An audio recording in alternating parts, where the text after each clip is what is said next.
এই যে বাইরে গোয়া থেকে আমার মাথায় যাচ্ছে একটা জিনিস ছিল, শোভাবাজারের যে কনসেপ্টটা এখন রয়েছে, রেড লাইট এরিয়ার যে কনসেপ্টটা, ওটা কি সেই তখন থেকেই চলছে? হ্যাঁ, কবে থেকে তখন চলছে থেকেই আসছে। এটা ব্রিটিশ যে পিরিয়ড তার আগে থেকেই ওখানে জায়গাটা চলছে। কিরকম ভাবে এসছে, একটা মত বলছে অ্যাকচুয়ালি ওখানে সোনাগাছি বলে কোনো জায়গা ছিল না। আচ্ছা। এই জায়গাটার নামটাই তৈরি হয়েছে অন্য রকম ভাবে। অনেক আগে ওখানে একজন মুসলিম একটা ফ্যামিলি থাকতো, যেখানে সোনাতুল্লাহ বলে একজন ভদ্রলোক ছিলেন।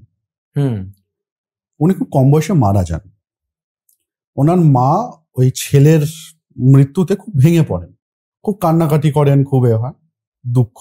সেই সময় একদিন উনি স্বপ্ন দেখেন, সেই সোনাতুল্লাহ তার মাকে এসে বলছে, মা তুমি দুঃখ করো না, আমি এখন গাজী হয়ে গেছি, আমি মারা যাওয়ার পরে গাজী হয়ে গেছি। গাজী বলতে? গাজী মানে এটা হচ্ছে ওনাদের কাছে, মানে মুসলিম যে সমাজ যেটা বলছি, সেই সমাজে ভগবানের একটা পজিশন, যেটা আমাদের হিন্দু জায়গায় আমরা বলি ভগবান হয়ে গেছে, সেরকম গাজী হচ্ছে ওখানে গাজী বা পীর এরকম একটা জিনিস বলা।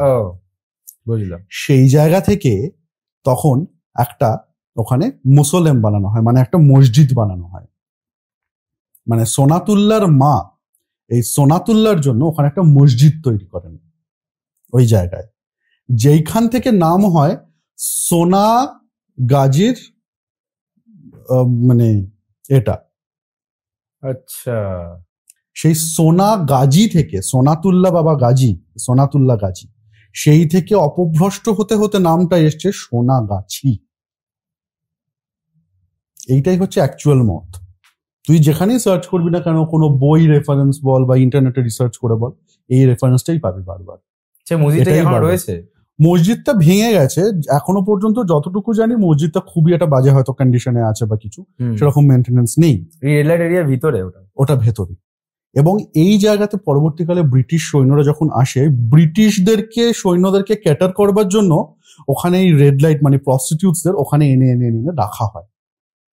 যারা রিফিউজি, যারা বাইরে থেকে আসছে, তাদেরকে ওখানে আস্তে আস্তে আস্তে আস্তে তাদের একটা বসতি গড়ে ওঠে, যেটা বলা হয় Asia's largest red light area, that is Sonagachi. এবার একটা মজার ঘটনায় আসি। এই সোনাগাছিতে একটা খুব অদ্ভুত কালারফুল চরিত্র ছিল, নাম ছিল ত্রৈলোক্য। নামটা শুনেছি আমি। এক্স্যাক্টলি, অনেকবার অনেক জায়গায় এটা শুনেছি। ক্রাইম থ্রিলারে শুনেছি আই থিংক। এক্স্যাক্টলি। এটার সঙ্গে জড়িয়ে আছে আমাদের কলকাতার প্রিয়নাথ দারোগার নাম। হ্যাঁ। আমাদের কলকাতার প্রথম ডিটেকটিভ, তাকে বলা হয় প্রিয়নাথ দারোগা। এই প্রিয়নাথ দারোগা ছিল আমাদের ব্রিটিশ সরকারের ডিটেকটিভ ডিপার্টমেন্টের একজন অফিসার। যে কোনো কোল্ড কেস, যে কোনো কিছু, they are stuck in that, Priyanath বাবু আপনি কি একবার আসতে পারবেন? প্রিয়নাথ বাবু jumped in, he opened that case, solved. That was his passion, that how he was. আমাদের ওই ফেলুদা, ব্যোমকেশ, এখান থেকে আমাদের ইন্সপায়ার্ড, প্রিয়নাথ দারোগা থেকে। আচ্ছা, প্রিয়নাথ দারোগা একটা কলম লিখতেন ওনার এক্সপিরিয়েন্স গুলো, ওনার কেস গুলো নিয়ে, যেটা ডায়েরি লেখানো, যেগুলো একটা পরে একটা কাগজে বেরোতো, ম্যাগাজিনে বেরোতো। সেগুলো পরবর্তীকালে পুনশ্চ পাবলিকেশন ওই প্রিয়নাথ দারোগার গল্পগুলো নিয়ে দারোগার দপ্তর বলে 3টে ভলিউমের বই বের করেছে। তার মধ্যে এই ত্রৈলোক্যর গল্পও আছে। এই Trailokya was the first noted serial killer of Bengal বা ইন্ডিয়া।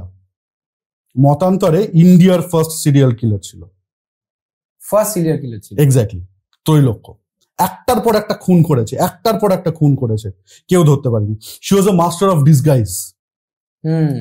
একটার পর একটা রূপ ধরেছে, একটার পর একটা ছদ্মবেশে একজনকে ফাঁসিয়েছে, প্রচুর টাকা লুট করেছে, প্রচুর গয়না, প্রচুর সম্পত্তি করেছে। লাস্টে একমাত্র ধরা পড়লো কার হাতে? প্রিয়নাথ দারোগা। এটা তো আই থিঙ্ক সবাই শুনেওছে বা পড়েওছে। হ্যাঁ, যারা পড়েছে তারা জানবে। প্রিয়নাথ দারোগার যে দারোগার দপ্তর 3rd ভলিউমটা, তার মধ্যে ত্রৈলোক্যর এই গল্পটা আছে।